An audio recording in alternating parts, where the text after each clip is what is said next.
사도신경으로 우리의 신앙을 주님 앞에 고백드립니다.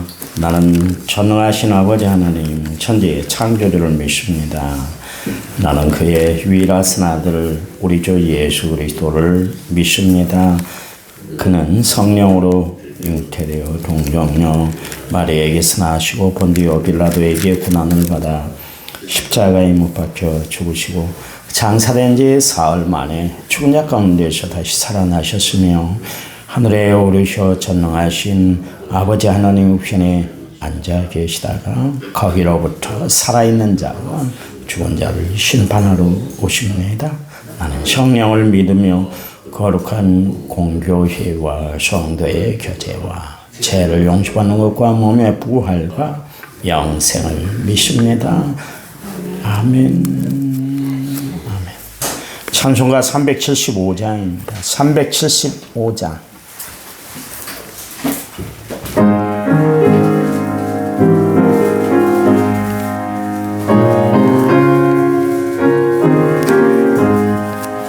나는 갈 길 모르니 주여 인도하소서.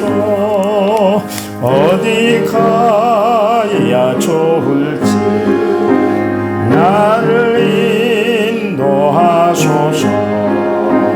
어디 가야 좋을지 나를 인도하소서. 아무것도 모르니 나를 가르치소서.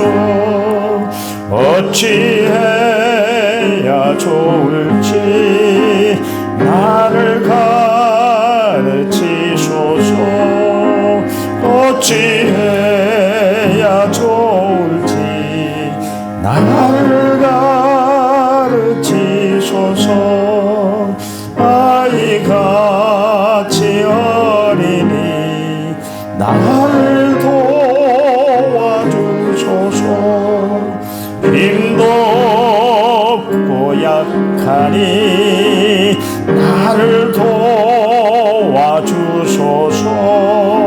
힘도 없고 약하니 나를 도와주소서. 마음심이 슬프니 나를 위로하소서. 의지 없이 다니니 나를 위로하소서. 의지 없이 다니니 나를 위로하소서. 아멘. 성경 말씀 봅니다. 시편 145편 5절 6절입니다. 시편 145편 5절과 6절이에요. 5절 주의 존귀하고 영광스러운 위엄과 주의 기이한 일들을 나는 작은 소리로 읊조리리이다. 사람들은 주의 두려운 일에 권능을 말할 것이요 나도 주의 위대하심을 선포하리이다. 아멘. 찬양 부릅니다. 찬양집 15번 내가 너를 도우리라. 찬양집 15번입니다.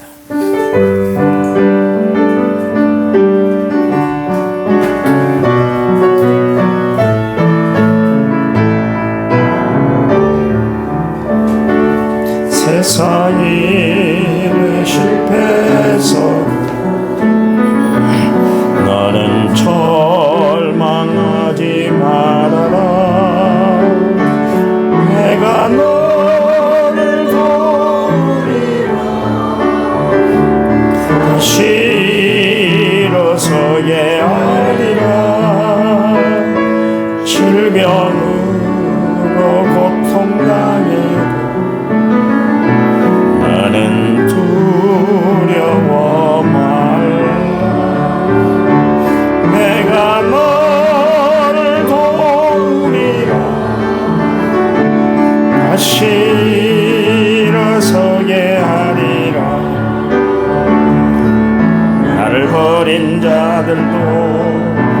내가 살아나거늘 하물며 너희를 그냥 둘까 보냐. 나는 너와 함께하는 너희 하나님 됨이니 무거운 오른손으로 붙들리라. 내가 너를 굳세게 하리라. 너를 사용하리라. 너로 하여금 나를 증거하도록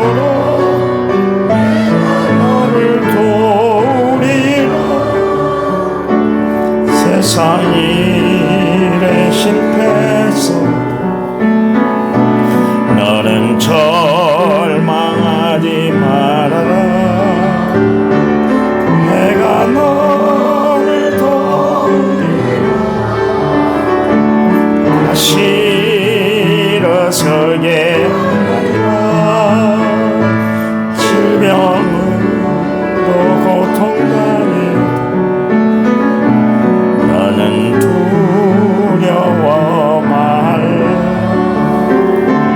내가 너를 도우리라. 다시 일어서게 하리라. 감사 눈물 흘리며 믿음으로 간구하여 너희의 기도를 내가 예명하랴. 나는 너와 함께하는 너희 하나님 됨이니 부러운 오른손으로 붙들리라. 내가 너를 굳세게 하리라. 사용하리라. 너로 하여금 나를 증거하도록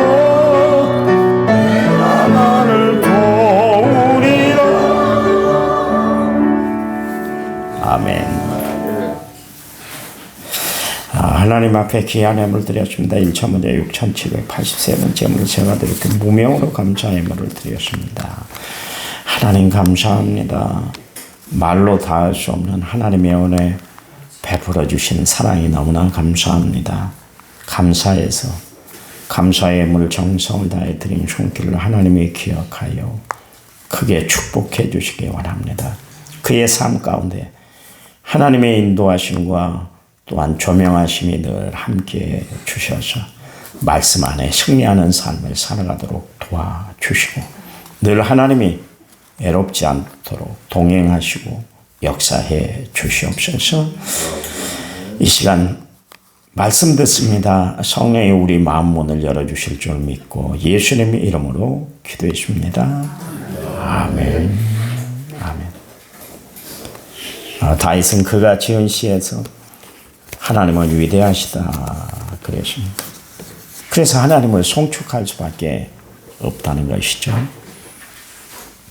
그것도 송축하는데 그냥 하루 이틀만 송축하는 것이 아니라 영원히 송축합니다. 그렇게 이야기를 하고 있습니다. 그 이야기는 세상 끝날까지 저 천국에까지 하나님을 송축하겠습니다. 지치지 않고 꾸준히 꼭 하나님을 저는 송축합니다. 그런 뜻입니다. 다윗의 인생을 우리가 살펴봤습니다만 그에게는 꽃이 피는 봄날만 있었던 것이 아니라 매서운 바람이 불고 눈보라가 휘몰아치는 인생의 겨울도 맞이했던 사람이 바로 다윗이었잖아요. 그런데도 불구하고 그는 봄, 여름, 가을, 겨울을 구분하지 않고 하나님 앞에 날마다 찬양을 했어요. 여러분이 가지고 있는 찬송가 541장에 보면 이런 찬송가 가사가 있습니다. 꽃이 피는 봄날에만 주의 사랑 있음인가? 열매 맺는 가을에만 주의 은혜 있음인가? 땀을 쏟는 여름에도 주의 사랑 여전하며 추운 겨울 줄일 때도 주의 위로 변함없네. 2절 솔로몬의 부귀보다 욥의 고난이 더 귀하고 솔로몬의 지혜보다 욥의 인내 아름답다. 이 세상의 부귀영화 마귀 유혹 손짓하니 고생 중에 인내하면 최후 승리 이루리라. 4절에 이렇습니다. 저 천국을 바라보니 이 세상은 나그네의 길, 죽음의 길을 피하라며 나의 갈 길 막지 말라. 내게 맡긴 양을 위해 나의 결의 평화 위에 우리 주님 가신 길을 충성으로 따르리라. 아멘. 그런 가사입니다. 우리 인생에 봄날만 있으면 얼마나 좋겠어요. 열매 맺는 풍성한 가을만 있으면 얼마나 좋겠어요. 그런데 땡볕 내리쬐는 땀을 흘리게 하는 여름이 있고요. 매서운 겨울도 있다. 하나님이 주신 모든 것이 감사하다. 그 찬송가 작시가가 그렇게 고백을 하고 있는 것을 알 수가 있습니다. 오히려 그 어려움이 있기 때문에 자신은 더 하나님 앞에 매달릴 수밖에 없다는 그런 고백을 하고 있는 것을 알 수가 있죠. 그래요. 오늘 찬송가 작시가처럼 다윗도 마찬가지로 하나님이 행하신 일을 바라보니까 찬양할 수밖에 없었어요. 그동안 어려운 일들이 하나님이 함께 하셨다는 것 때문에 다 상쇄가 됐어요. 여러분 삶을 살아가다 보면 힘들고 어려운 일이 얼마나 많아요. 그냥 놓고 싶어. 더 하고 싶질 않아. 이 세상 정말 너무 어려운 것 같아. 그만 살아야 될 것 같아. 그런 인생의 위기가 얼마나 많았습니까? 그때마다 하나님이 나를 붙들어 세워줬잖아요. 내 발걸음을 견고한 요새로 인도해 주셨고 내 마음을 흔들리지 않도록 피난처가 되신 하나님의 품으로 나를 꽉 안아주셔. 그래서 지금까지 인생을 살아오야 이렇게 하나님 앞에 영광 돌리며 우리가 살아가고 있잖아요. 고난 겪지 않은 사람이 없어요. 시련이 없었던 사람이 없어요. 다 시련과 고난이 있었음에도 불구하고 그때마다 하나님이 나를 인도해 주셨기 때문에 살아온 인생 아닙니까? 그렇잖아요. 다윗은 지금까지 하나님이 행하신 일들을 바라보니까 저절로 찬양이 넘쳐났다. 그리고 있습니다. 다윗은 하나님을 찬양하는 것으로만 끝마치는 것이 아니라 하나님이 행하신 모든 일들을 나는 선포하고 살겠습니다. 그렇게 이야기를 하고 있습니다. 선포한다는 것은 증거한다는 것이고 널리 알린다는 것이에요. 나 혼자만 하나님께 받은 사랑, 은혜를 이 마음에 두기가 너무 힘들다는 거예요. 그래서 나는 하나님을 알리고 하나님을 선포하고 그러며 살 것입니다. 그렇게 이야기를 하고 있습니다. 여호수아가 고별 설교를 했습니다. 그게 여호수아서 24장에 나오잖아요. 이스라엘 백성들을 불러놓고 너희들 둘 중에 하나를 결정해 그랬잖아요. 하나님을 섬길 것인가 아니면 너희들이 건너오기 전에 그 땅, 그 강물 건너편에 있었던 그 신들을 이방 신들을 섬길 것인가 둘 중에 하나 결정해. 나는 하나님만 섬길 거야. 그렇게 선포를 했잖아요. 그랬더니 이스라엘 백성들이 우리도 하나님만 섬기겠어요. 그런 고백을 했던 것을 알 수가 있습니다. 바울 역시 하나님을 섬기는 일에 게으르지를 않았어요. 그는 자신을 굴복시키고 자신을 변화시킨 하나님에 대해서 증거하지 않을 수가 없었어요. 그 하나님의 기이한 일들을 선포하지 않을 수가 없었다. 그런 이야기입니다. 그래서 3차에 걸쳐서 마지막 로마에까지 가서 주의 복음을 증거했던 것을 알 수가 있습니다. 자신을 아낌없이 드렸어요. 그래서 사도행전 20장 24절 말씀에 내가 달려갈 길과 주 예수께 받은 사명 곧 하나님의 은혜의 복음을 증언하는 일을 마치려 하면은 나의 생명을 조금 더 귀한 것으로 여기지 않을 것이다. 하나님 앞에 바쳐진 인생을 살겠다. 결심하고 사람들에게 선포했던 것을 알 수가 있습니다. 다윗은 오늘 4절 말씀에서 선포하리라 6절 말씀에 주의 위대하심을 선포하겠습니다. 그랬습니다. 다윗은 시편 145편을 보면은 1절과 2절 그리고 10절 21절 말씀에서 뭐라 했냐면 주의 이름을 송축할 것입니다. 또 5절 말씀에서는 읊조릴 것입니다. 7절 말씀에는 노래하리이다. 12절 말씀에 알게 하리이다. 다윗이 왜 이렇게 계속해서 하나님을 송축하고 하나님을 읊조리고 하나님을 선포하고 이렇게 살아가는가? 그건 6절 말씀에 하나님은 위대하신 분이기 때문이다. 그런 이야기입니다. 여러분, 이 세상에서 가장 위대하신 분은 하나님 한 분뿐인 줄 믿으시기 바랍니다. 8절 말씀에 하나님은 은혜로우시고 공일이 많으시고 노하기를 더디하시고 인자하심이 크기 때문이다. 그랬습니다. 그러니까 헤아릴 수 없는 하나님이시다. 여러분, 하나님의 마음을 다 헤아릴 수 있어요. 여러분들이 자녀를 키우면서 제일 섭섭한 때가 언제입니까? 자식들이 부모의 마음을 알아주지 못할 때. 그때처럼 섭섭한 것이 없잖아요. 정말 초놈을 아껴가면서 자식을 위해서 희생하고 헌신하고 먹을 것 제대로 먹지 못하고 쓸 것 제대로 쓰지 못하고 입을 것 제대로 입지 못하고 갈 곳 제대로 가지 못하고 저것 생각하면 내가 이번에 참아야지 그런 마음으로 자식을 키워놨는데 자식이 부모의 마음을 이해하지 못하고 엉뚱한 행동을 하면 부모의 마음은 억장이 무너지는 거 아니겠습니까? 그렇잖아요. 그래요. 그런데 가장 정말 자식을 키우면서 보람이 뭡니까? 자식이 부모의 마음을 이해할 때.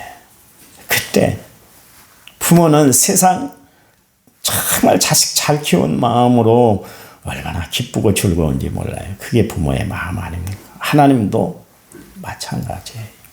하나님의 자녀, 그가 살아가는 모습을 보면서 정말 하나님의 은혜 가운데 살아가는 그 자녀를 볼 때 하나님의 마음이 얼마나 좋으라 아시겠어요. 다윗, 하나님 마음에 꼭 드는 사람이었어요. 그러니까 내 마음에 합한 사람이다. 성경에 그렇게 이야기를 하고 있잖아요. 늘 이야기합니다만 마음 맞는 사람들이 얼마나 있습니까? 없어요. 친구들이 그 많은 친구들이 있지만 정말 마음을 추스려 정말 나를 위해 주는 사람이 몇 명이나 있던가요? 욥 어려움 당하니까 다 떠나버렸습니다. 아무도 그 주위에 없었어요. 결국 마지막에 친구들이 있었는데 그 친구들도 다 이 욥에게 와서 마음만 팍팍 긁어놨지 함께 위로하고 또 함께 마음 써주는 사람들이 없었던 것을 알 수가 있어요. 그래요. 그런데 세상에 하나님 같은 분이 어디 있습니까? 내 마음을 다 헤아려 주잖아요. 아픈 것 치료해 주시고 쓰라린 것 하나님이 정말 상처를 치료해 주시고 그런 분이 어디 있어요? 그런 분이 여러분 하나님밖에 없는 줄 믿으시기 바랍니다. 다윗이 하나님을 바라보고 하나님을 송축하고 하나님을 위대하시다 고백할 수밖에 없었던 것은 뭐냐면 하나님이 이 좋으신 하나님이 대대에 통치하시기 때문이다. 또한 소원을 만족하게 하고 모든 일에 은혜를 베풀어 주시기 때문에 그렇다. 또한 하나님을 사랑하는 자는 하나님이 다 보호해 주시기 때문에 자신은 하나님을 의지하고 하나님을 바라보고 살아갈 수밖에 없다. 그렇게 이야기를 하고 있습니다. 다윗이 어찌 하나님이 하신 일을 다 열거할 수 있을까요? 미처 헤아리지를 못했을 거예요. 그래서 하나님이 베풀어 주신 사랑, 궁일한 은혜를 측량할 수가 없다. 그래서 측량할 수가 없다. 무게를 달아볼 수가 없고 길이를 측정할 수가 없고 높이를 헤아릴 수가 없다. 측량할 수가 없다. 그랬습니다. 여러분, 그래서 이 5절에 주의 존귀하시고 영광스러운 위엄과 주의 기이한 일을 늘 묵상하며 낮은 목소리로 하나님을 찬양하겠습니다. 읊조린다는 것은 낮은 목소리로 찬양한대요. 찬양한대요. 그러니까 다윗은 수시로 하나님이 함께 하십니다. 하나님이 도우십니다.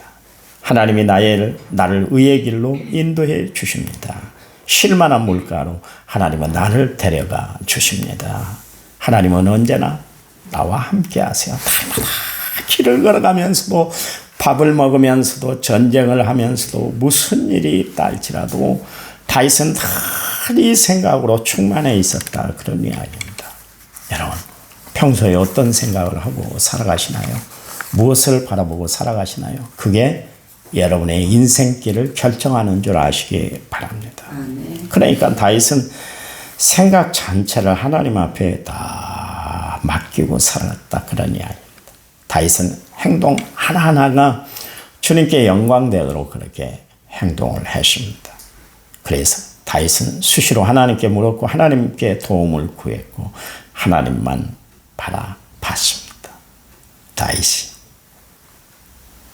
그런 행동이 하나님을 반하게 만들었다. 그런 이야기. 여러분 하나님이 반해버리는 여러분의 삶이 되시기 바랍니다. 여러분의 행동 신앙이 되시기를 간절한 마음으로 부탁을 드립니다. 하나님께 마음을 두고 오늘도 승리하며 살아가는 믿음의 성도들이 되시기를 간절한 마음으로 부탁을 드립니다. 하나님 감사해요. 다윗 인생의 그 어려운 시기 역경 환난이 있었음에도 불구하고 그의 마음이 결코 흐트러지지 않았던 것은 다윗이 늘 하나님 중심의 삶을 살았기 때문에 그랬습니다. 다윗은 힘들 때도 하나님을 송축했고요. 어려운 일을 당했을 때도 당황하지 않고 하나님께 모든 것을 맡기고 살았던 것을 알 수가 있습니다. 우리 인생에서 벌어진 모든 일들을 우리도 하나님께 철저히 맡기고 살아가는 믿음의 사람들이 될 수 있도록 도와주시기 원합니다. 오늘 하루 하나님이 믿음으로 문을 열어 주셨사오니 형통한 은혜가 넘쳐나는 복된 하루가 되도록 도와주시기 원합니다. 하나님, 믿음의 건강을 유지하고 살아가는 성도들이 되게 도와주시옵소서. 이제는 길이요 진리요 생명 되신 우리 주 예수 그리스도의 은혜와 하나님 아버지의 지극하신 사랑과 성령님 위로교통은의 충만한 역사가 오늘 말씀을 받고 하루를 살아갈 모든 성도들을 위해 이제부터 영원토록 함께 하시기를 간절히 축원하옵나이다. 아멘. 아멘. 합심해서 기도합니다.